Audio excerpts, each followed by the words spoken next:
The bedroom was dark and completely still.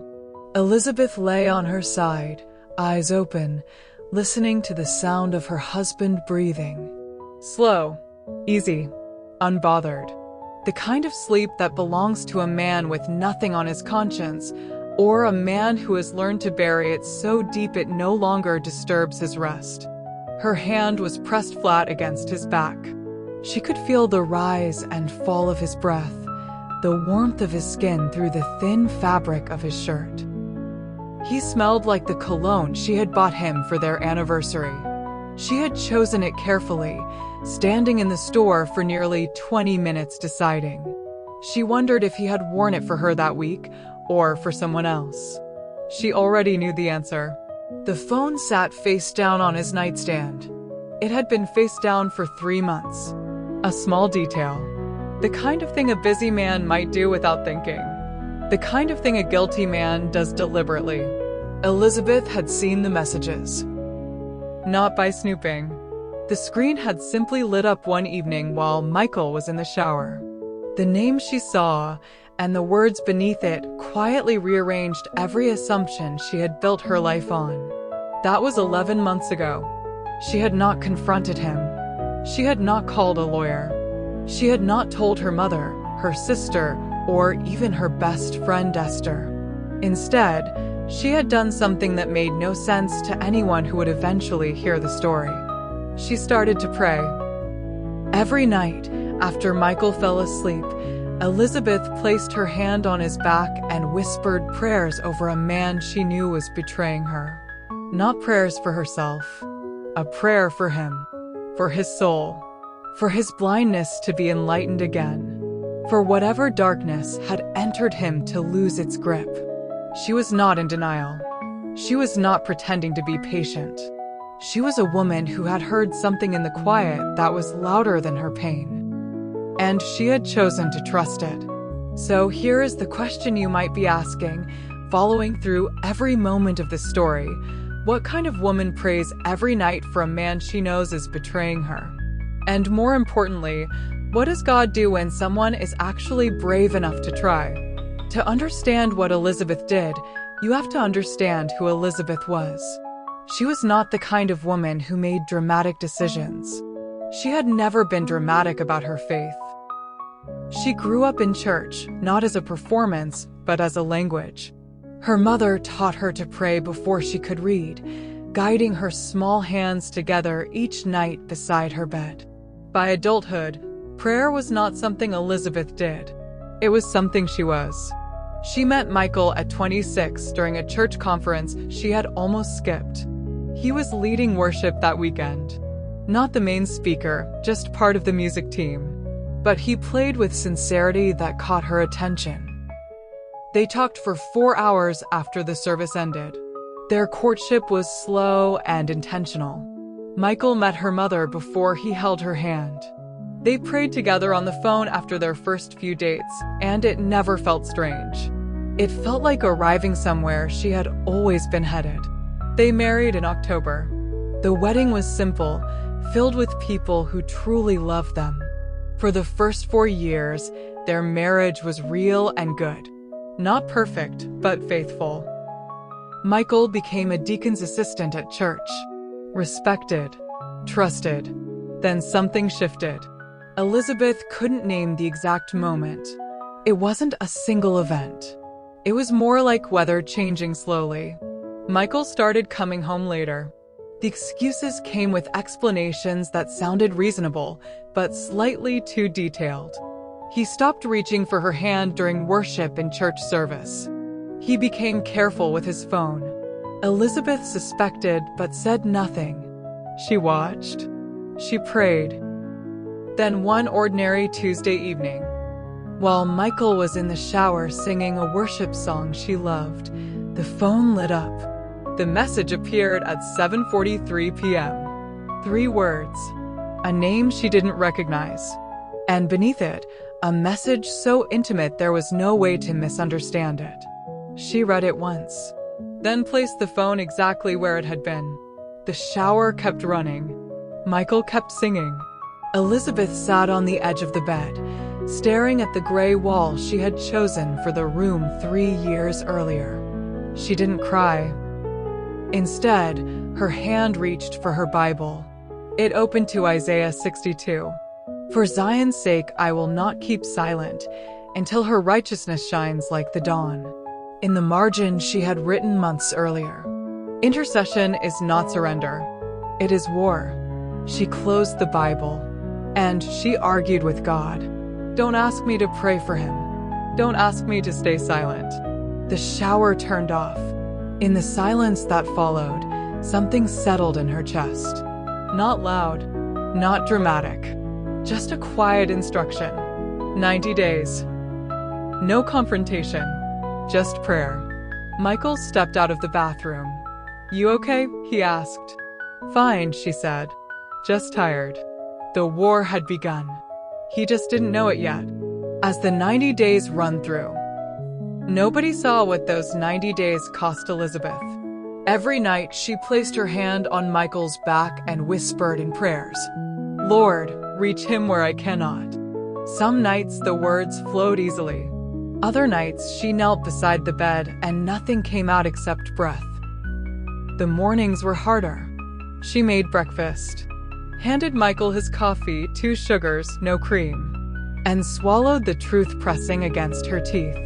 Sundays nearly broke her, sitting beside him in church while he greeted people with that warm smile.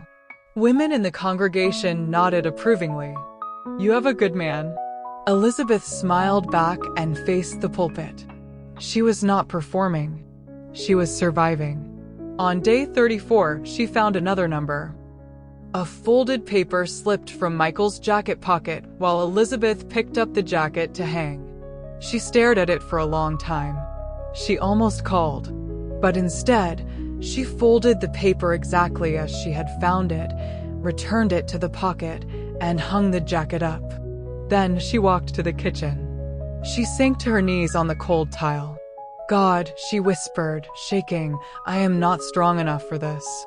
Her phone buzzed. It was Esther calling. Elizabeth, I haven't heard from you in 2 weeks. What's going on? Elizabeth held back a while but later told her everything. The silence afterward lasted several seconds. Elizabeth, Esther said carefully, tell me you've called a lawyer. I haven't. Tell me you've confronted him. I haven't. What have you done? I've been praying. Esther exhaled hard. Elizabeth, praying is not a strategy. That man is disrespecting your marriage. Elizabeth listened quietly. You deserve a man who chooses you, Esther said softly. Elizabeth finally replied, I hear you, but something told me to do this. And that voice has never lied to me. How long will this last? Esther asked. Elizabeth looked at her notebook. It was day 34. 56 more days. Esther sighed. I'll be here when it's over, she said. Meanwhile, Micheal told himself everything was normal. He was comfortable. That was the most damning thing about it. He had arranged his 2 lives with enough careful distance between them that neither one seemed to threaten the other, and he had grown so accustomed to the arrangement that he had stopped checking for cracks. The cracks found him anyway. The woman he was seeing started making demands. She was tired of keeping the relationship a secret. She wanted more. One morning, she called his office. Micheal started having problems in the office unexpectedly. This that don't matter started becoming an issue between him and his boss in the office. Thank you for the food and thank you for my daddy, Sam said, eyes closed tightly. Please keep him safe and make him always love mommy. This word shifted something in Micheal. He couldn't finish his meal. I am not feeling too well, he said, and he left. In the bathroom later, he stared at himself in the mirror. Something inside him had begun to shift, but he didn't know why. Day 79. Elizabeth was 11 days from the end of the 90 days when the phone rang. Elizabeth, Micheal said, his voice strained. I'm at Mercy General. There was an accident. I'm okay, but I need you to come. She arrived minutes later. 2 cracked ribs. A cut arm. a mild concussion. He had been alone in the hospital room for 3 hours before she arrived. And in that quiet room, something happened. Not a voice, not a vision, just sudden, brutal clarity. Micheal saw everything. Elizabeth at breakfast every morning, her quiet patience, Sam's prayer, and himself. Not the respected church leader, but the man he truly was. The distance between those two versions crushed him. He broke down in tears. When Elizabeth walked into the room, he knew immediately. She knew. How long, he asked. 11 months, she answered softly. Why didn't you confront me? Because I was praying for you. Micheal wept again, and confessed everything, every detail. When he finished, Elizabeth placed her hand over his. I know, she said quietly. And I never stopped praying for you anyway. Elizabeth drove him home in silence. The kind of silence that exists between two people when everything important has already been said and what remains requires more than words to process. Then they both got home that afternoon. Sam was at his grandma's place. They were home alone. They sat at the kitchen table. Micheal confessed again. This time slowly and fully. Elizabeth told him about the 90 days, the notebook, the prayers, the nights with her hand on his back. Micheal sat silent for a long time. You knew the whole time, he said. Yes. And every night you still prayed? Yes, she added gently.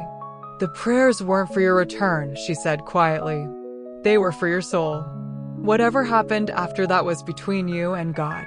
And for the first time, he understood what he had been sleeping beside all year, not just a wife, but a woman conducting a war on his behalf in the dark. They began counseling within the week. Their pastor, Pastor Godwin, referred them to a therapist. Healing was slow and steady. Some days felt hopeful. Other days felt heavy. Elizabeth eventually broke down months later in a grocery store parking lot, releasing the weight she had carried for nearly a year. She called Esther. Esther arrived within minutes. After sitting in silence for a while, Esther finally said, I told you what you were doing wasn't faith. Elizabeth looked at her. I was wrong, Esther admitted. What you really did changed you. Whatever happened this 90 days changed you. You came out different, stronger, and better. I really want to know what you did and how you did it. Come to church with me Sunday, Elizabeth said. Esther was quiet for a moment. Then, okay. Months later, Micheal asked to speak in church. Pastor Godwin gave him 15 minutes. Micheal stood before the congregation and told the truth. Not the polished version. The real one. He confessed the affair openly. Then he told them about Elizabeth. About the 90 days. About the hand on his back in the dark. The room fell silent. 3 couples asked Pastor Godwin for counseling afterward after the confession. A woman approached Elizabeth after one Sunday service and sought advice in her marriage. Elizabeth listened still as she gave her all she needed to know. A man in the congregation began praying over his wife at night. He hadn't prayed with her in 4 years. Elizabeth's story began spreading. Not because she sought attention, but because faithfulness has a way of illuminating everything around it. The night everything changed. The bedroom is dark again. Elizabeth lies on her side. Micheal's hand rests over hers. But this time, something is different. He is awake. She hears his voice whispering into the darkness. He is praying. For her. Elizabeth remains still and listens quietly. She has learned something through all of this. Intercession is not weakness.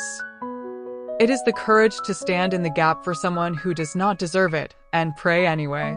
She knows she did not save her marriage. God did. She simply stayed on her knees long enough for him to work. Micheal's prayer ends. His breathing deepens into sleep. Elizabeth closes her eyes. There is one thing she never told him. She never told him she prayed every single night. She didn't need to, because 3 weeks after the hospital, Micheal told her something that stopped her cold. He said that during those months, he would sometimes wake in the night with a strange feeling. Not fear, not guilt, but presence. Like someone was covering him.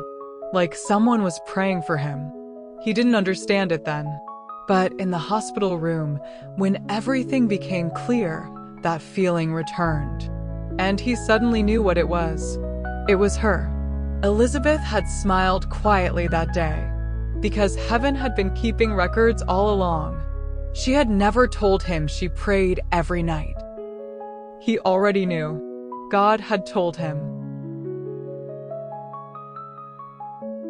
The message that come from the altar of Yahweh in our story today are 6 lessons. 6 lessons every believer should learn. 1. Prayer is not weakness. Prayer is power. 2.